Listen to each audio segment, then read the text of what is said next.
Eu sei que a pressão vai cair em cima de mim. Por que quando o jogador é protagonista do fracasso, eu não posso destacar? Agora, é uma situação bizarra, é uma nuvem negra. Uma certa arrogância, uma certa prepotência, né? Mano, e o Galo, hein? Os caras pipocaram na final da Sul-Americana e tem desabafo que tá rendendo muita discussão. Bora conferir tudo isso e já diz aí nos comentários. Dá pra apontar culpado nesse vexame do Galo? Que situação bizarra do Atlético Mineiro. O Atlético chegou em 2 finais no ano passado. Copa do Brasil e Libertadores. Perdeu as 2. Copa do Brasil para o Flamengo, Libertadores para o Botafogo. Nesse ano, chega na final da Sul-Americana. O torcedor atleticano otimista, porque dessa vez o Atlético Mineiro era bem favorito. É muito mais time que o Lanús. Cara, o Atlético perdeu muito gol. Na prorrogação, 2 gols, cara a cara com o goleiro. E ainda com a crueldade, né? Ainda um detalhe de crueldade. O craque do time, o ídolo do time, perde um dos pênaltis e o Atlético perde a final da Sul-Americana para o Lanús. Gente, o Atlético era muito favorito. Não dá para achar super normal perder uma final para o Lanús com o elenco que tem o Galo, com os salários altíssimos que tem no Atlético Mineiro. Agora, é uma situação bizarra, é uma nuvem negra em 3 finais. Nos últimos anos, o Atlético Mineiro perdeu as 3. Bizarro. Já venho um pouco mal, um pouco com a cabeça já conturbada. Essa semana foi a que eu mais me preparei. Trabalhei bastante. Foi a semana que eu mais trabalhei muito mesmo para poder ajudar. Sabia que sairia banco, mas eu falei que eu iria entrar e decidir. Não sabia que seria para infelizmente atrapalhar um pouco o time. Trabalhei a semana toda. Infelizmente não pude concluir como eu queria, que era em gol. Mas assumo toda a responsabilidade. Assim como homem eu sou no momento bom, também sou homem no momento ruim. E agora é levantar a cabeça. Peço desculpa a todo torcedor que infelizmente eu sei que a pressão vai cair em cima de mim. Mas eu estou disposto a cair de cabeça, cair lutando. Nunca sou de fugir, não sou de correr da pressão. Infelizmente ali, na hora dos pênaltis também, não consegui concluir em gol. Já vim com a cabeça meio conturbada, mas eu tentei melhorar minha cabeça para que eu pudesse bater o pênalti e fazer o gol. Eu sempre treinei assim, bati assim, infelizmente o goleiro pegou. Mas eu tô aí, cara, tô de cabeça quente, cabeça levantada. E vou continuar trabalhando, eu sei que essa fase vai passar. Já venho com essa fase desde o dia que eu cheguei no Atlético. Eu não consegui mostrar o futebol. Eu sei que eu sou muito melhor que isso que eu tô passando, eu tenho certeza absoluta. Mas infelizmente as coisas não estão fluindo pra mim como eu gostaria. Peço desculpa, mas eu sei que essa fase vai virar. Eu peço perdão mais uma vez ao torcedor, a minha família que estava presente, eu não pude dar alegria a eles.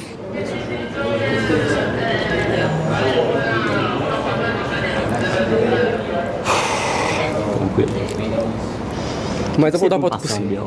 Você disse que vem com alguns problemas? Não, problemas não. É porque eu acho que quando eu cheguei aqui eu não tô conseguindo dar o meu melhor 100%. Mas eu sei que essa fase vai virar. Biel, estava definido que você bateria o pênalti, você que pediu para bater, como é que foi essa escolha? Não, foi o Diogo, o nosso auxiliar, que falou comigo, eu estava bem para bater o pênalti. Ele me escolheu, nunca eu ia fugir. Eu prefiro bater, errar e botar a cara através do erro, independente. Eu sou profissional, eu treino, o clube tá ali me ajudando todos os dias para mim poder dar o meu melhor. Infelizmente eu até entrei bem, eu creio que eu vi meus números de jogo ali depois, que eu creio que fiz uma boa partida, mas infelizmente no detalhe ali eu não pude concluir em gol. Mas agora que trabalhar, eu tô com a cara na mídia aí, pode falar o que quiser e vou dar a volta por cima. Sampaoli conversou com você. Chega pra cá, tô lúcido, tá? É muito perigoso gravar vídeo no calor do resultado, mas eu tenho esse compromisso aqui, então eu vou fazer. Tudo encaminhado pro Atlético ser campeão, né? Mais torcida no estádio, mais elenco, time melhor, técnico melhor, mas fracassou. E fracassou, mais uma vez, pela incompetência, pela falta de atitude, pela falta daquilo que durante toda a temporada a gente destaca aqui. Personalidade não tem. Os penais escancararam a falta de personalidade e de confiança de boa parte desse grupo aí. Quem tem o mínimo de personalidade e confiança, jogou e deu resposta. Everson, Igor Gomes, Dudu, que não deveria ter saído, né? Não vou destacar o Vitor Hugo, não. Fez até um bom jogo, mas quando foi bater o pênalti, chega, farda, joga e perde pênalti, né? Rebolou para bater o pênalti. Se bate pênalti daquele jeito, né, Vitor Hugo? Aí entra o Biel, honestamente, não tem tamanho para jogar no Atlético. Falando em tamanho, tomara que quem trouxe o Biel para o Atlético entenda o tamanho desse prejuízo que o Biel trouxe aí nessa decisão. 2 bolas na frente do gol, ramelou. Pênalti, ramelou de novo. Quando um jogador decide numa final, come a bola numa final, a gente destaca. Então por que quando um jogador é protagonista do fracasso, eu não posso destacar? Outro jogador, defendi aqui, gravei vídeo ontem, falei dele, mas que em momentos importantes e decisivos, principalmente em pênaltis, ele falhou mais uma vez. E eu me refiro ao maior da história do Atlético, que é o Hulk. Não jogou absolutamente nada, ainda perdeu o pênalti, mais um pênalti perdido em decisão pelo Hulk. Foi um nada em campo, o Hulk fez número em campo, número. E ficou até o final para bater o pênalti. A única coisa que se esperava dele, ele foi lá e perdeu. O Everson fez o que pôde, goleiraço, São Everson, mas a cota de milagre também bate no limite, né? Então eu apostava nesse título, e apostava mesmo, mas perdi a aposta para um Galo absolutamente sem personalidade, sem confiança, sem atitude. E que eu lamento ter que dizer isso aqui, mas eu vou dizer. Eu tô falando do jogo de hoje, eu tô falando da decisão de hoje, eu tô falando do Campeonato Brasileiro, do que esse time fez até aqui na temporada. Esse atual elenco do Atlético, boa parte dele, senta à mesa e negocia com a derrota e com o fracasso.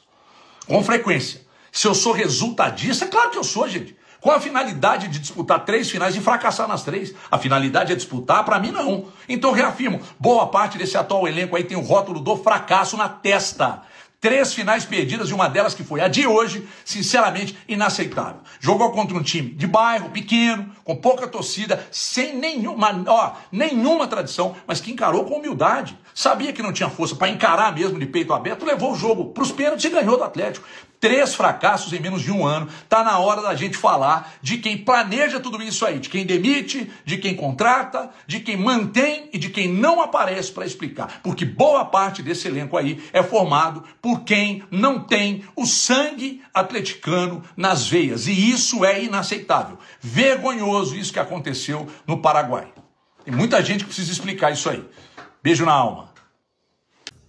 Se na Copa Libertadores o Brasil domina, os times brasileiros são hegemônicos nesse momento, teremos semana que vem mais uma final brasileira, né, entre Palmeiras e Flamengo, isso não se repete na Copa Sul-Americana. Vamos recapitular os últimos títulos, as últimas finais. 2021, o Atlético Paranaense derrotou o Red Bull Bragantino e foi campeão, na final brasileira. Mas em 22 o São Paulo perdeu a final para o Independente Del Valle. Em 23 o Fortaleza foi derrotado pela LDU de Quito na decisão. Em 2024 o Cruzeiro perdeu a final para o Racing. E agora, em 2025, o Atlético Mineiro perdendo a final para o Lanús. Mas o time argentino ganhando o torneio. Segundo ano seguido que um time da Argentina levanta o troféu. Ainda há quem trate a Sul-Americana como se fosse um torneio sem importância, sem grande importância. Claro, ele não é Libertadores, isso é evidente. Mas tem sim a sua relevância. E deve ser considerado com respeito o título da Copa Sul-Americana. Ou alguém acha que a emoção dos torcedores do Lanús e dos seus jogadores após o triunfo sobre o Atlético nos pênaltis não tem valor? Enfim, uma certa arrogância, uma certa prepotência, né, de quem desfaz do torneio e não é capaz de conquistá-lo. Mas e aí? Esse vice pode ser considerado vexame? Dá pra perder 3 finais dessa forma? Deixa nos comentários a sua opinião. Aproveita, enche esse vídeo de like e já se inscreve para não perder nenhuma novidade.